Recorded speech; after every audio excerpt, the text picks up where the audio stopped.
Thank you all for coming out tonight. I don't know if I need the microphone or not. I'll try without it and see how it goes. If you can't hear me, please raise your hand and I'll start using the mic. But I really appreciate you all coming out tonight. I apologize. I had no idea how many people were going to be here tonight, so I did not bring enough handouts for everyone. If you would like to leave me with your email address before you leave tonight, I will see to it that I email you a complete set of the handouts that I'm passing out tonight. And I did not hand out a couple of things. I'm going to be talking about a product that's in this product line, and we carry the full product line, and I have a catalog from the manufacturer. So if you're interested in knowing more about the products that I'll be talking about later, then you can grab one of these. Let's see, tonight I'm basically going to be talking about sustainable gardening and a little bit about landscape design principles, but primarily how to create a complete self-sustaining ecosystem in your yard that will be environmentally friendly and attract pollinators and serve depending on what all you have in your garden, can serve wildlife as a refuge in your using your yard as a refuge for wildlife and that sort of thing. I'm also going to talk about well, what am I going to talk about here? Talk about just how to start a vegetable garden and what kinds of vegetables you can plant right now. We're blessed in Texas to have multiple growing seasons, and so in other parts of the country where you can only grow things in the spring, we get to grow things 2 to 3. We have like 2 to 3 growing seasons depending on what you're growing. And so I'll talk about what you can grow for the fall in your vegetable garden. So as she said, I'm with Marshall Grain Company, and for those of you who don't know about Marshall Grain, we've been in the community since 1946. The company was actually founded in Fort Worth by a guy named O.C. Marshall, and his grandson inherited the business, and then he sold the business to my husband and I back in 2006. We opened a store in Grapevine in 2009. And then later we ended up closing our Fort Worth location because the neighborhood kind of went into decline over there. And then in March of 2024, we moved from Grapevine to Colleyville. So we're still local here. We haven't moved very far. It's only 2 miles, yet, but people complain that it's so much further than it was to them before. Anyway, we're happy to be where we are now, and we do miss Grapevine, but it wasn't our choice. So anyway, we love being in Colleyville too. We do design and installations, landscape design and installation, as well as having a retail garden center. And everything we do is organic. We used to carry a mix of chemicals and organic stuff, and we decided a while back that we really wanted to commit to the organic way. And so that's what you'll find when you shop with us is products and people who are very knowledgeable about gardening in general and about organic methods in particular. And we hope we can help you solve your problems without having to resort to chemicals. We are located on Colleyville Boulevard on 26. And let me see if I can advance my slides here. There we go. Nice pretty picture there. Let's go back one. Right. So in any gardening system, the first most important thing you need to deal with is your soil. Unless you're doing hydroponics, you need to have really good soil. And that's really the difference that we, let's see here, go ahead, that we focus on, because everything comes from the soil. Everything, your plants need to take up nutrients through the soil. And chemical fertilizers, how many, I should ask first, how many of you are already organic gardeners? Okay, oh, great. Okay, so half maybe of you all. So for those of you who aren't already organic, there are really two different approaches to gardening. You cannot mix and match chemical products with organic products and expect to get a good result. You have to choose one or the other. We think that the organic way is a much better way, not only for the environment, but for your success in growing things, because you are building that foundation in your soil to make the soil more productive, and that in turn makes the plants more productive. And so in an organic landscape, your soil acts as a self-renewing reservoir for all the nutrients that your plants need. Whereas with a chemical program, first of all, they're mostly either salt or petroleum in there. And if you want to kill something really quick and easily in your backyard, go pour salt on it. That'll kill it. And then that salt will stay in your soil indefinitely until it percolates down into the groundwater or wherever. So it stays in the environment for a long time and can continue to make that soil infertile. And that's what happens when you use a lot of chemical fertilizers and things like that, because you're putting all those salts and petroleum products on the soil, and those are killing off all of the microlife in your soil. So the first step is to make that decision. Do I want to be organic or not? If you want to use organics, you have to make a commitment to that and stop using especially chemical fertilizers. There are situations where you can get away with using, a chemical pesticide or something like that on a limited basis, and not destroy your whole program. But you really have to take care of your soil, and so you need to make that commitment. And so what is healthy soil?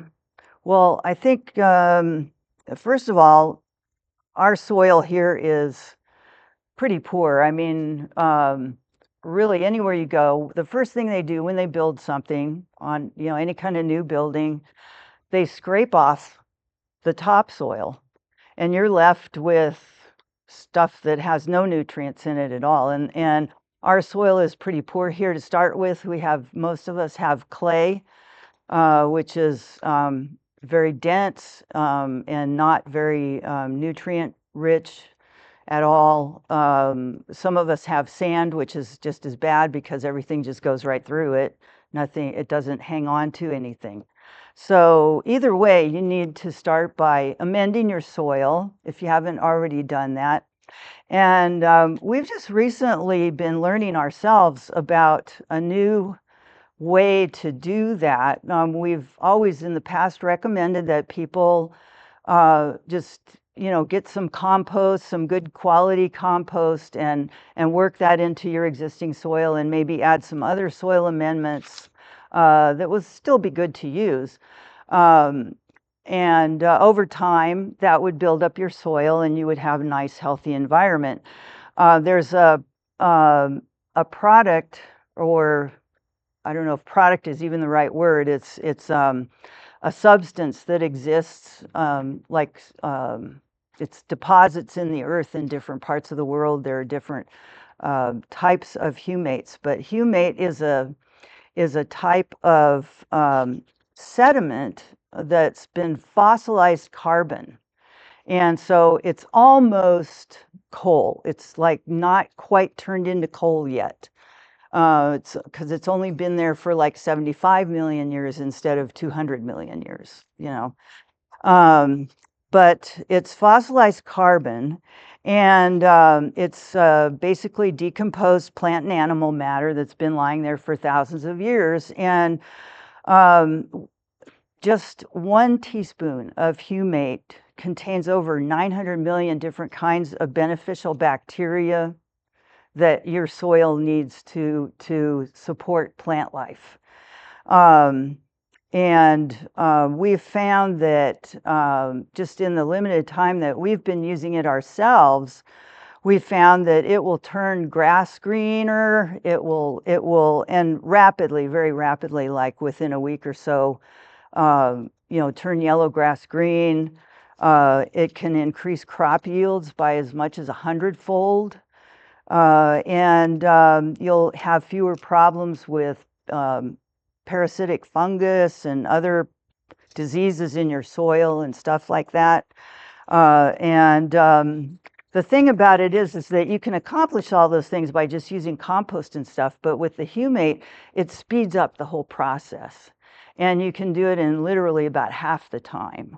So that's why we're looking at using that a lot more in our landscaping side of the business, especially where we go out to people's houses and help them take care of their lawns and stuff like that. We're starting to incorporate more humates into our program because we think that will be a great benefit to people, and it's actually no more expensive than what we were already doing. It's basically no difference cost-wise to do that. So I just wanted to mention that, and I have actually brought some samples of humate. This is what it actually looks like, and I have quite a few up here. So if you'd like to take a sample home with you and try it out in a container or spread it around on your plants in your flower bed, I'd love to have you try it and let us know if you see any difference and whether it works for you or not. So please feel free to come up and grab one of these before you leave tonight. And this brochure has some information about it in here, along with information about the other products that this company makes. So you're also welcome to take one of these. Yes, ma'am. Yeah. Yes.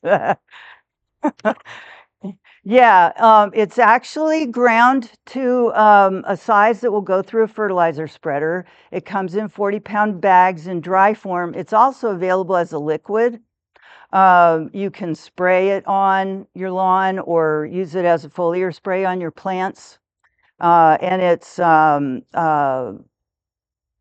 not, we're not sure really. We think that probably it's more effective to use the granular on your soil because you're getting organic matter along with the bacteria and stuff that's in it. Whereas if you're spraying it on, you're just getting the bacteria and stuff and fungi. So that would be something you might want to try, and come and talk to us about it if you're in the store, and we can tell you more about how to use it in your own garden. So I just wanted to touch on that because that is such a, like I said, soil is really your foundation. So you want to encourage as much biodiversity in your soil as possible, and that's going to give you a lot more diversity in kind of one package than you would get from any of the other alternatives. But some of the other soil amendments that you might need to add if you have heavy clay, things like Texas green sand, lava sand are both really good at helping to break up clay soil.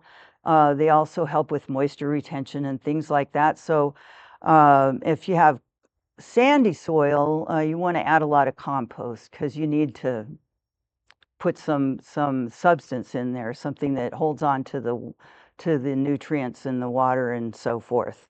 But there are a lot of things like expanded shale, molasses. There are a lot of other soil amendments that you can use, and each one has its own special benefits and so forth. And I don't want to spend a lot of time on that, but I just want to make you aware that that would be if you are on an organic program and you are trying to create more biodiversity. Those are ways that you can expand the diversity that you have in your garden.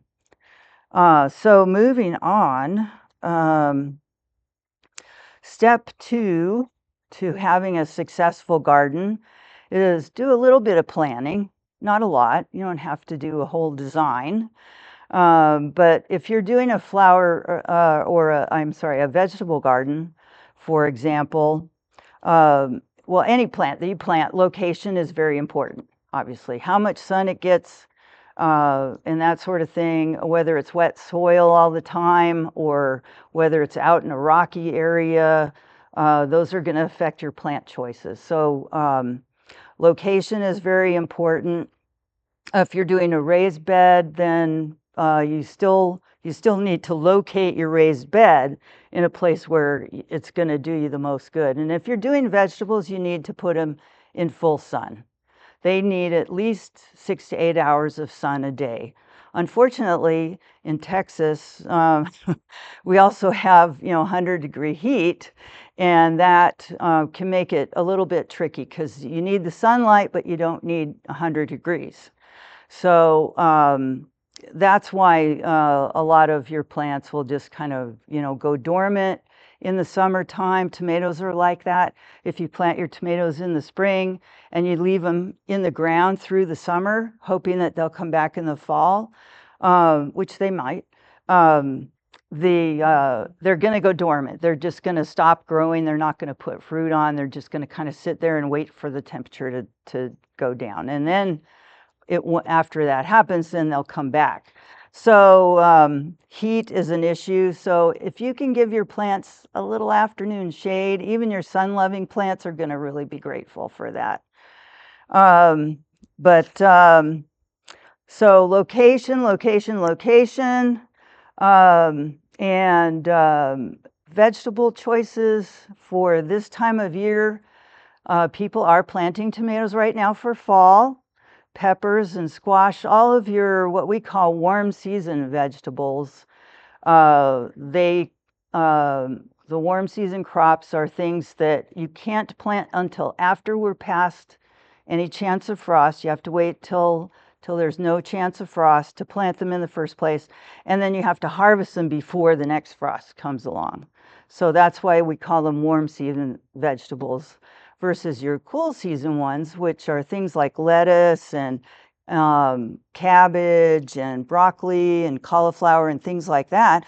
Those you can actually plant right now, and they will grow pretty much all the way through the winter and even into the next spring, because they really love our cool weather. They like our winter weather. As long as we don't have another snowmageddon, usually they'll be fine right through the winter. You may want to cover them if we're going to have an actual freeze. But if it doesn't stay cold for a real long time, if we just have like one night where it dips down into the 30s, you can just cover your lettuce and it'll be fine, and you can keep on harvesting it all the way into the following spring. Yes, ma'am. You want to use something that's lightweight. You don't want to use plastic. Plastic actually conducts cold, so that won't provide you with a temperature difference. And you don't want to use anything heavy because that's going to potentially harm the plant, break the branches and stuff.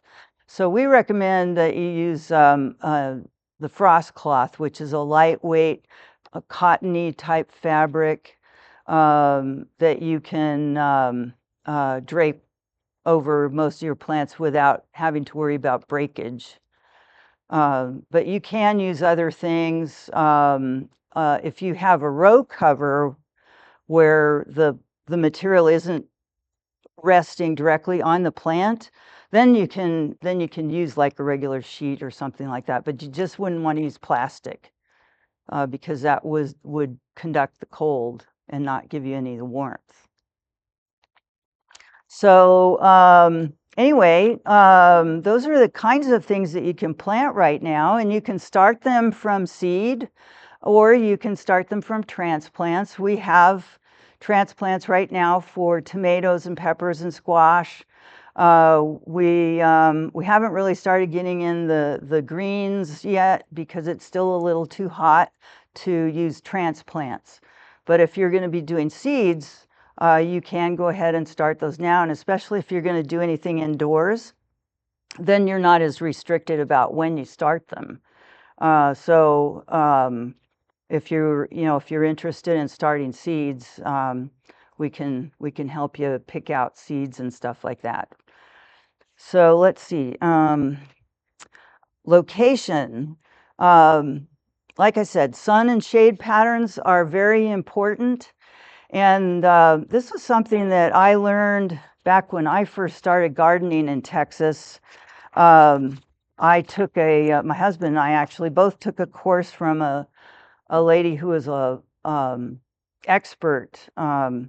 She was a landscape architect, and she was also a master gardener, and she had a huge garden that she tested different methods and products and stuff in, and she taught a 6-week course that we took on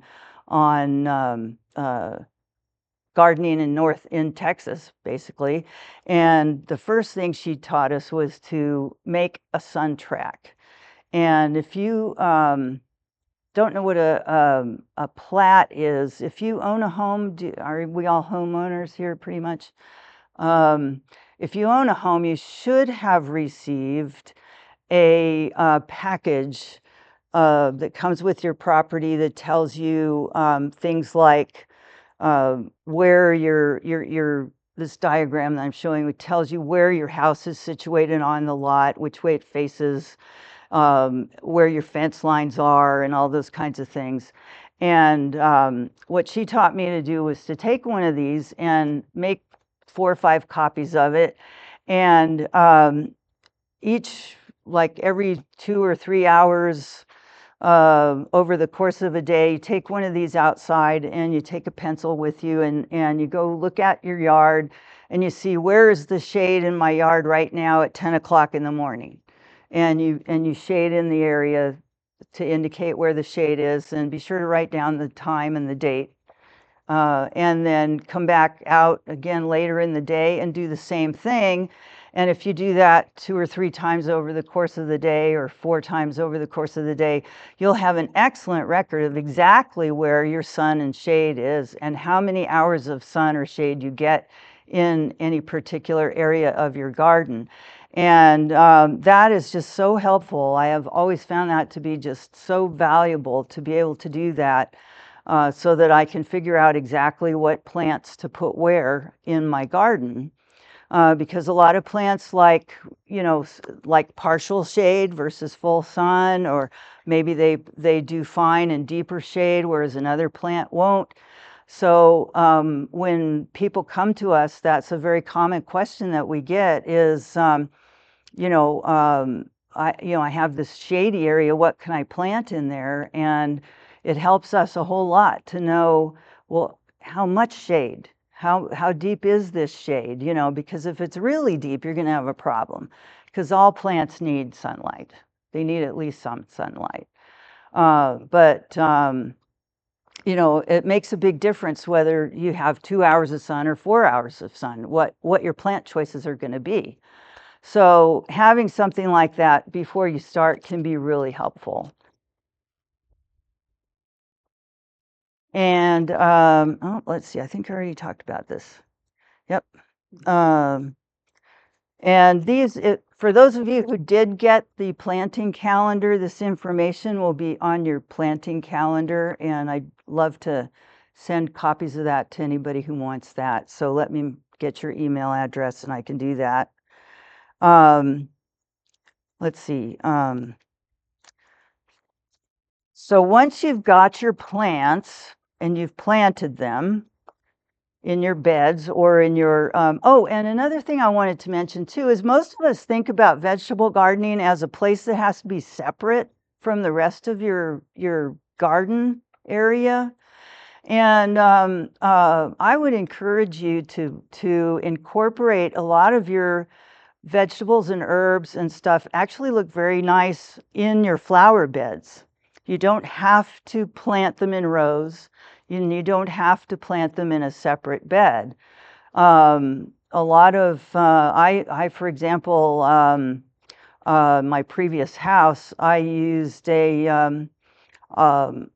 Swiss chard as a border in the front of one of my beds. And Swiss chard actually grows for like 2 or 3 years. And it'll just keep on going. And I use there's one that's a multicolored leaf. Some of the leaves come out red and some come out yellow and other ones come out green, all on the same plant. And it's actually can be very pretty as a border, and I planted it as a border in mine. I also kept some of my herbs out there, like thyme and oregano. Those are both perennials, and thyme makes a nice ground cover in a full sun area. So there are a lot of things that you can do with herbs and vegetables in your flower beds. So I would encourage you to think about that, as well as having a separate bed for everything. And then anyway, once you get everything planted, then it's about how do you keep it going. And that's where it gets hard in Texas, because our weather is just so difficult. But there's basically 3 types of things you can do to help control pests and diseases in your garden. And when you're growing in an organic, sustainable way, the first and most important way is to bring in plants that contribute to the what's the term? Not just the insect population, but will help. What they call companion planting is the general term for it. But what you're doing is choosing plants that will attract certain types of beneficial insects, or act as a repellent to certain types of unwanted insects. And then there are also certain types of plants that will act as what they call a trap plant. So for example, a lot of people like to plant marigolds near their tomatoes because marigolds will attract thrips, which are a harmful insect that can attack your tomatoes. If you put marigolds out there, they prefer the marigolds to your tomatoes, so they will go to the marigolds and leave your tomatoes alone. So that's an example of a way that you can trap the unwanted insects off in an area where they're not going to do any harm. And there are really an infinite number of ways to do that. There are a lot of different possible combinations. So I don't want to go into all of them, but for example,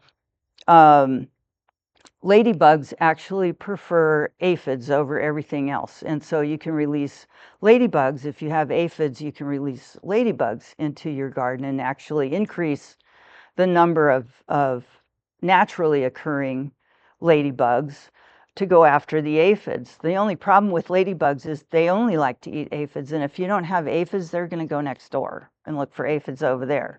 And they'll leave they'll eat other bugs if they can't find anything else, but they really want to go for aphids. So you might want to use, for example, a green lacewing, or another type of beneficial insect would be a praying mantis, that you can release those in your garden as well to increase the number of beneficial insects out there. So companion planting and then releasing beneficials. We sell the ladybugs, praying mantises, and green lacewings are 3 that we sell. We also sell a type of parasitic wasp called the trichogramma wasp. Don't try to say it 3 times real fast. But it's a very, very tiny wasp. They're almost invisible. They're so small you don't notice them out in the garden. But what they do is they will attack caterpillar type insects. For example, tomato hornworms.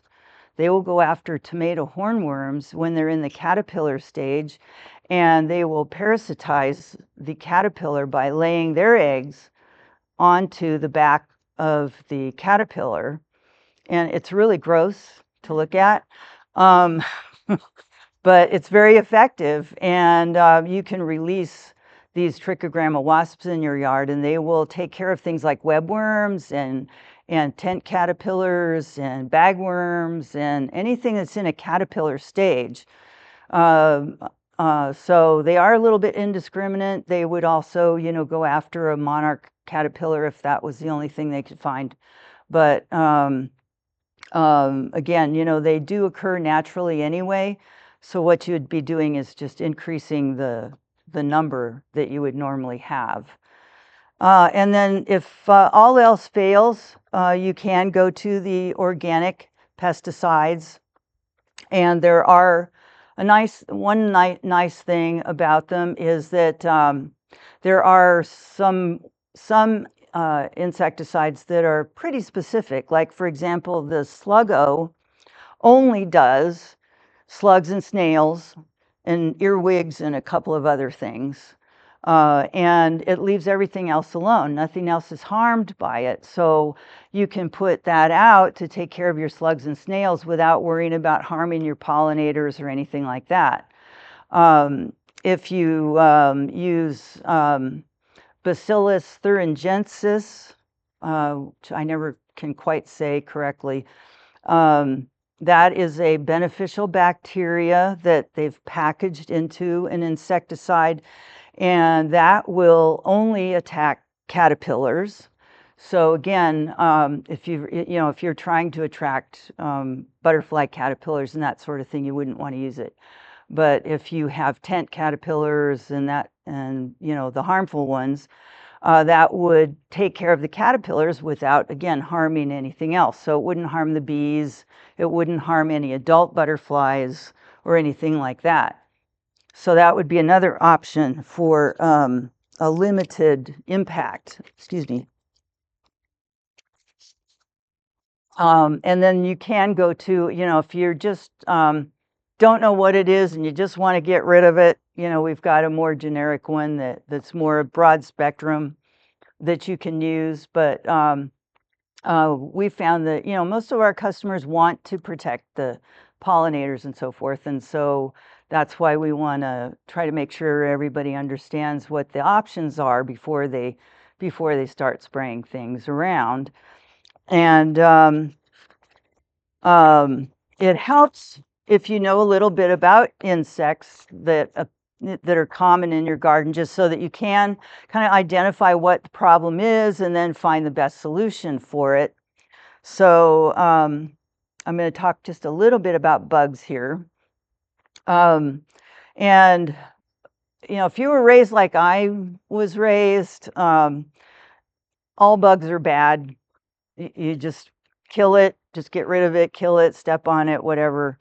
And they were just icky and gross. But the fact is, and my figures all come from Texas A&M, 97% of all of the bugs in your garden are going to be either beneficial or innocuous, which means that they're just going to be flapping around out there. A lot of insects, all they do is drink nectar. They don't, or they just, they eat plant debris or something like that. It's not harming anything. So they're considered to be innocuous. And then, of course, you got your beneficials like the ladybugs. But and we tend to focus on honeybees, which are very important, obviously.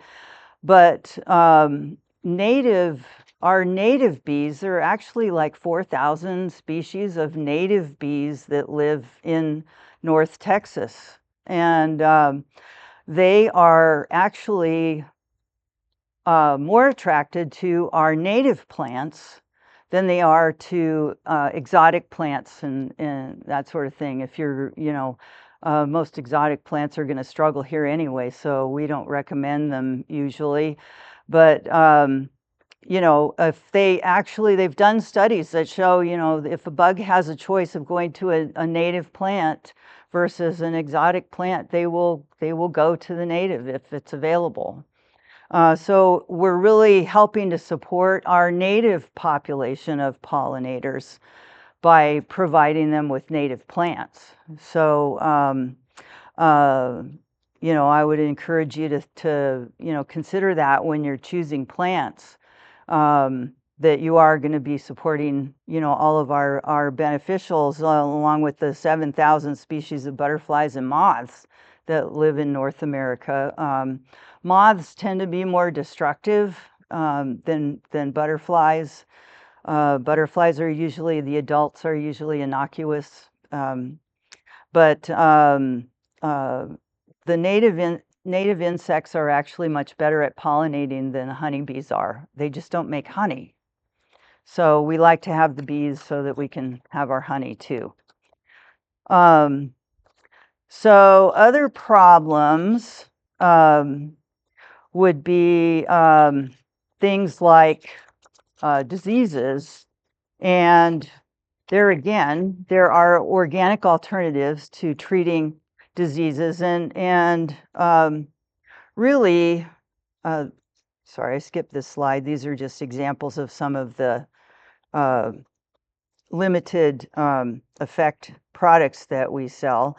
For fungicides, there are lots of organic products, again, that'll treat fungal problems. And then actually, that's another thing that we found, like with our landscaping, we do a lot of people come to us because they have problems with their lawns. And we have found that a lot of those are fungal problems, and in particular, St. Augustine lawns tend to get something called take-all root rot. And my husband is the one who goes out and diagnoses people's lawns and stuff, and he said invariably, almost invariably, when he finds take-all root rot in somebody's lawn, it's because they've been using chemical fertilizers, because the chemicals kill off the beneficial fungus along with the bad fungus, and you end up with a vacuum, and then you get all the bad stuff comes in. And that's another reason why we think it's good to be organic and maintain a sustainable biosystem in your soil. But there are, if you do have fungal problems, there are natural ways to do that. And cornmeal, I think everybody's heard about toenail fungus, right? The cornmeal is supposed to be good for toenail fungus. It's also good for a lot of your lawn funguses, fungi, I guess I should say, and things like black spot on your roses and stuff like that. Garlic is also a natural fungicide. Another thing that you can spray your roses with when they get black spot or powdery mildew is to use garlic spray. You have to live with the garlic spray though. And then neem oil is another very common natural product that is actually what they call a three-way. It's a fungicide and a miticide and a bug killer. It will kill certain types of insects. And it's very common. It's actually a food product, so it's totally safe. It's actually, neem is a tree that's native to India. It's a nut tree, and they extract the oil from the nuts, and that becomes your neem oil. And so those are just some examples of organic methods you can use for controlling different types of pests and diseases. Let's see here. And then as far as ongoing stuff, that's for, spot treating your problems as they come up. And then the other thing would just be ongoing maintenance. How can you do that organically as well? And there's a whole bunch of different organic fertilizers that we carry. You generally speaking, if you have a good, healthy organic system going to begin with, you should only need to fertilize your shrubs and trees like once or twice a year. And so you shouldn't have to be putting a lot of product down all the time. If you're on a chemical program, though, you're going to be out there fertilizing like every month, because the plant doesn't have any way to get food except for when you put it right there on it. And there's no way for the soil to convert anything into an edible or usable substance. So you'll actually spend less money. You'll use less water because your soil will be more porous and more spongy. So it will hold water better. So you won't need to water as much or as often. And you won't have as many problems with pests and diseases. So you won't be spending as much on things to kill all that stuff. And it helps if you can stay on top of your garden. I know we all get busy and it's hard to always be out there, but if you can catch problems early, that's always better than waiting until you have, a big infestation of aphids or, some other kind of bug to go out there and have to try to get it back under control again. So if you're out there, every few days, or ideally every day, but every few days looking at it and watching for problems, and we can help you get it under control, or not let it get out of control. Another important thing to prevent problems is to make sure that you're watering correctly. Most of us tend to overwater, and overwatering will kill a plant faster than letting it dry out. And you can actually kill a plant like within a few hours by letting it sit in a puddle of water, unless it's a water-loving plant, which there are some.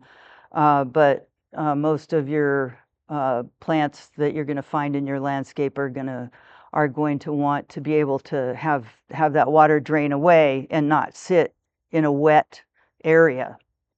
And when they're sitting like that, that's when you're going to start seeing black spot and mildew and other kinds of fungus. So you want to make sure that you're not overwatering and that you're not keeping the soil too wet, and that you have good drainage so it's not sitting like that.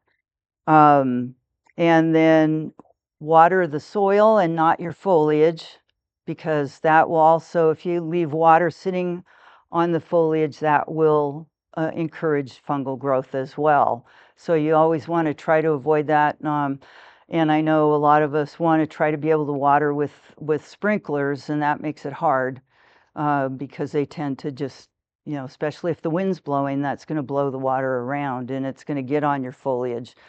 But if you can, hand watering is always best, but it takes longer. So it's a trade-off. And don't forget to count rainfall. That's another thing. We leave our sprinklers on, set to the same setting all year round. Usually, that's what we do. So you really, with St. Augustine lawns, you only need to water no more than twice a week, but you want to water deeply each time you water. You don't want to just sprinkle water on the top. You want to make sure that the water's penetrating and getting down to the root level of your plant. And if you do that, that will actually encourage the plant to keep its roots deep down in the soil. And that will strengthen the plant, structurally, but it will also help it in terms of just, making sure it's able to get moisture when it needs it. If you water lightly, the roots will stay up near the top. And then as soon as that soil dries out, they're like, oh my God, I'm thirsty. Where's the water? Come back and water me again. So watering deeply versus lightly is also very important. And let's see, that's about all I had to cover. I just want to say, everybody has problems. Everybody fails, even those of us. We've got 3 people on our staff that are master gardeners. Unfortunately, I'm not one of them. But even us, we have failures. So I always hate it when people say that, oh, I have a black thumb, I can't grow anything. Well, we're here to prove you wrong. You know, if we can help you be more successful, that's what we're here for. That's what we want to see. Is we just want to help you be successful, and so that you'll want to keep gardening and come back and do it again. And so, you know, our staff is there to answer questions and help you pick out plants and tell you where to put them and how to take care of them and all those kinds of things. And so bring us your questions, and we love pictures. We love when people bring us pictures of their problems. So, you know, if you can do that, that's even better. So that's my presentation. Basically, start with good soil, take advantage of our native pollinators and other insects and other wildlife like lizards and stuff that can help you control pests and diseases. And when you do need to use something, try to choose an organic product so that you're not disrupting the ecosystem. And then you know, make sure that you're using Texas natives, and you'll just have an easier time of it.